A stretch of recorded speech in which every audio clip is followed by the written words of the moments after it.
Terus dalam kepercayaan kejawen, kepercayaan Jawa ya kan, Horin tuh ya beda lagi. Menurut kepercayaan kejawen tuh Horin tuh ada 4.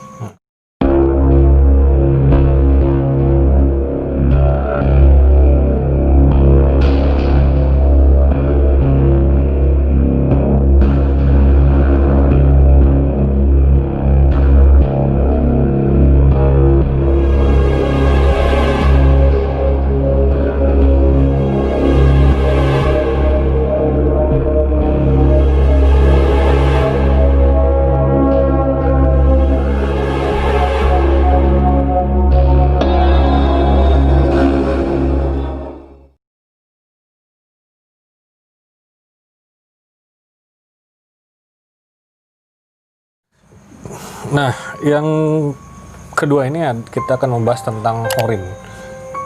Jadi apa nih Kang yang dimaksud dengan Horin tersebut? Horin, oke. Untuk Horin, pengertian dari Horin itu sendiri adalah jin pendamping kita sejak lahir. Jadi ketika kita mulai lahir, ya kan lahir ke dunia, keluar dari rahim ibu, itu mulai kita ada pendamping kita. Dan jin Horin ini sendiri pun akan menjadi saksi kita ketika dihisab nanti. Ya kan. Nah, dan ketika manusia meninggal, ya kan, yang namanya ruhnya kan, yang nyawanya itu kan kembali ke hadrat ilahi. Sedangkan Horinnya itu akan tetap di dunia, kan. Kayak misalkan kasus, misalkan ada yang meninggal, siapa ya kan.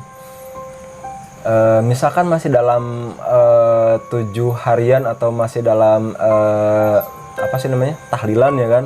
Setelah 7 hari meninggal itu ada yang melihat sosok tersebut di rumahnya, ya kan, orang yang meninggal.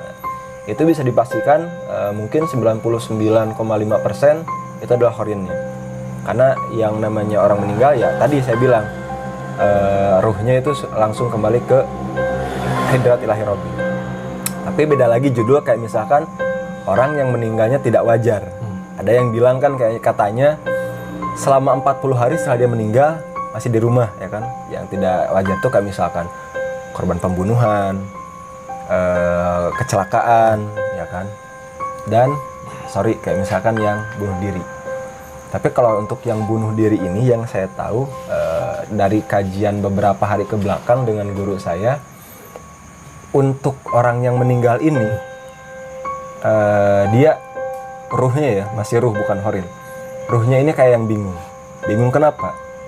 Karena dia di langit belum diterima, di dunia tidak diterima. Artinya ini belum saatnya dia meninggal, tapi dia mengakhiri hidupnya, ya kan.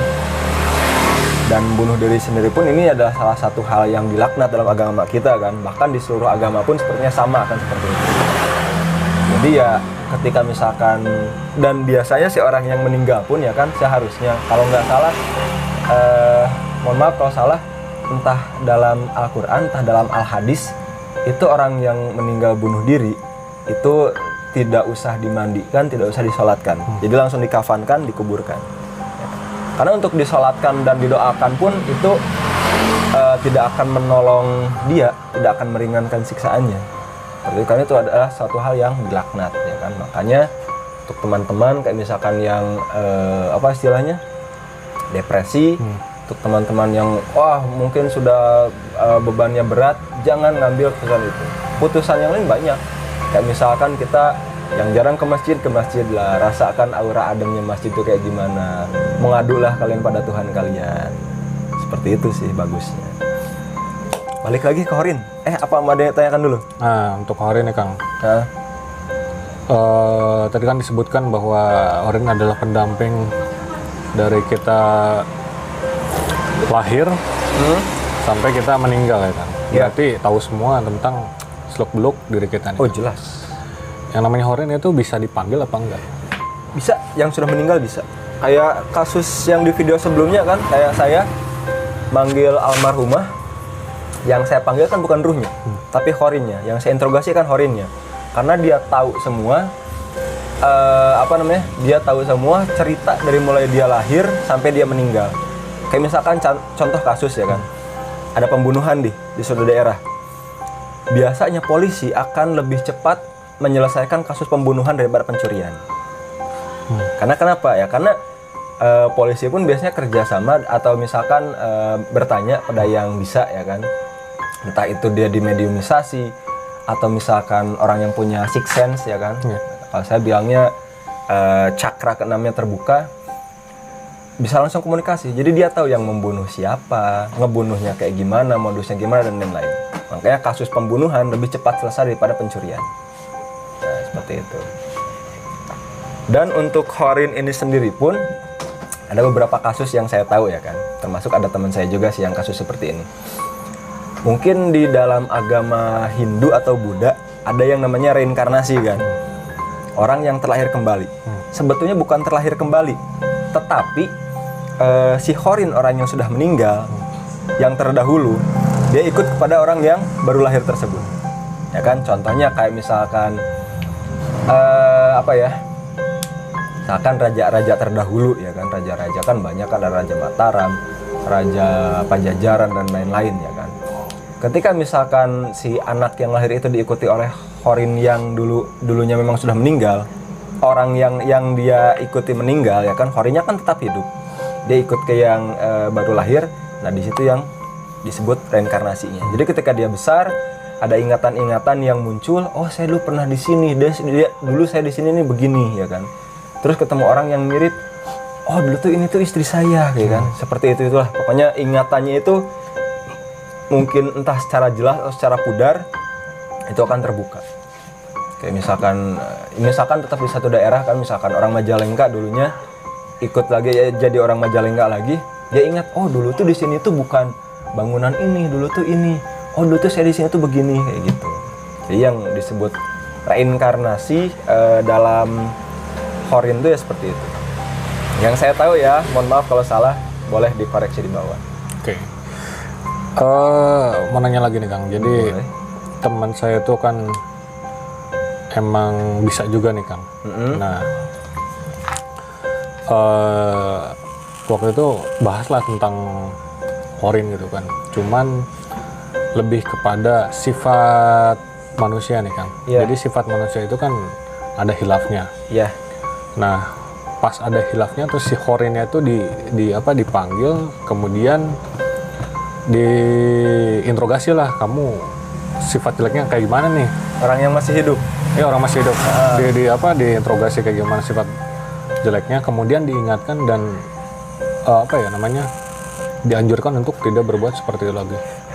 Dan ternyata pada saat Horin itu kembali ke raganya, ya manusia tersebut atau orang tersebut selalu ingat kesalahannya. Dan selalu ingat bebenah diri gitu kan. Itu gimana menurut Abang? Gini, yang namanya manusia itu kan makhluk yang sempurna. Kenapa sempurna? Karena dia ada jasad, dia ada ruh dan ada pendamping. Ya kan? Ada akal juga maksudnya kan. Sedangkan yang namanya jin, dia hanya punya amarah, tidak punya akal, ya kan. Dan sifatnya jin ya tetap sekalipun Horin itu membisikkan yang namanya hal-hal negatif kepada kita, ya kan. Horinnya Kang Gas yang membisikkan ke Kang Gagas, Horin saya membisikkan kepada saya, ya kan. Untuk hal tersebut memang bisa, betul. Karena yang dipanggil kan Horin, bukan ruhnya. Nah, itu ya ketika dia kembali ke ke yang punyanya, ke yang dia ini kan tempelkan ya. Dia membisikkan kepada si orang tersebut itu, ya kan, secara tidak langsung ya, bukan secara langsung ngobrol kayak kita gini, nggak boleh gitu, enggak, tapi sifatnya ya bisikan-bisikan saja, dan mungkin itu ditangkap oleh si orangnya tersebut, ya kan. Terus dalam kepercayaan kejawen, kepercayaan Jawa ya kan, Horin tuh ya beda lagi. Menurut kepercayaan kejawen tuh Horin tuh ada 4. Atau istilahnya itu ada sedulur papat 5 pancer, ya kan. Horin itu ada 4, yaitu Kakang Kawah, Ari-Ari, Getih, dan juga Pusar, ya kan. Di setiap nama itu juga diidentikan atau dilambangkan dengan warna.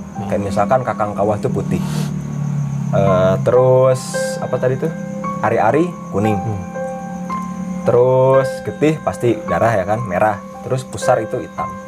Dan biasanya untuk saya sendiri pun ketika ketemu orang ya kan, atau misal di sekitar badannya ya kan, misalkan saya Kang Gagas, di sekitar badan ini ada misalkan gelombang-gelombang warna merah, itu udah biasanya ketahuan dia lagi ada amarah atau lagi marah, ya kan. Atau misalkan yang keluarnya kuning, ya kan, yang kuning berarti dia lagi punya sebuah nafsu. Ada entah nafsu apa kan, nafsu kan banyak, manusianya kan ditangkap dengan nafsu juga kan, beda dengan misalkan malaikat kan dia tidak ada nafsu kan. Nah, makanya ya dalam kepercayaan kejawen ya sedulur papat lima pancar ini ya mempengaruhi dari 4 elemen tadi ya kan, nafsu, amarah, kesucian dan kenegatifan kita ya kan, karena kakang kawah kan putih, ari-ari kuning, nafsu, getih itu merah, amarah, dan tadi apa, pusar itu tentang kenegatifan kita atau warnanya hitam. Dan yang kelimanya tadi 5 pancar itu adalah diri kita. Makanya kalau zaman dulu sih ketika selamatan biasanya kan bikin tumpeng tuh di tengah biasanya kan yang gedenya 1, di pinggirnya 4. Nah itu melambangkan sedulur papat 5 pancar. Tapi mungkin yang tidak tahu hakikatnya kayak misalkan zaman SMP kan, oh ada lomba tumpeng, katanya bikin tumpeng, pinggir-pinggirnya ya makanan ya kan, banyak kan, apa sih istilahnya, lauknya kan banyak kan, ya mentingkan rasa. Sebenarnya itu sudah terbelok dari jalur hakikat yang sebetulnya dari sedulur papat 5 pancar tadi. Nah itu menurut kepercayaan kejawen. Tapi untuk menurut kepercayaan Islam sendiri ya Horin adalah jin pendamping. Oke. Ketika Horin tersebut dipanggil nih Kang, si orang tersebut tuh tetap sadar apa gimana Kang? Tetap sadar karena istilahnya gini lah, misalkan sebuah HP ya kan, sebuah HP ini kan ada hardware-nya kan, HP-nya sendiri, terus ada OS-nya dan ada SIM card, ya kan. Hardware ini berarti badan kita, ya kan. Bentuk kayak HP-nya ini kan hardware badan kita. Software itu ruh, ya kan, ruhnya kita. Dan SIM card itu bisa dibilang adalah Horinnya tadi, ya kan. Jadi kalau misalkan HP gini kan, dicabut SIM cardnya ketika aktif kan bisa kan, dan HP-nya tetap hidup kan. Nah, mungkin seperti itu sih si gambaran simpelnya. Jadi ketika dimasukkan lagi kan, sinyalnya masuk lagi, datanya masuk lagi, kayak gitu sih mungkin gambaran simpelnya. Nah itu ya teman-teman. Jadi pembahasan tentang Horin, buat teman-teman yang mau bertanya silakan langsung aja komen di bawah biar paham ya Kang. Kemudian kalau yang skip video nih yang hodamnya kelewat, langsung aja videonya diulang lagi. Kalau yang mau ditanyakan silakan ditanya.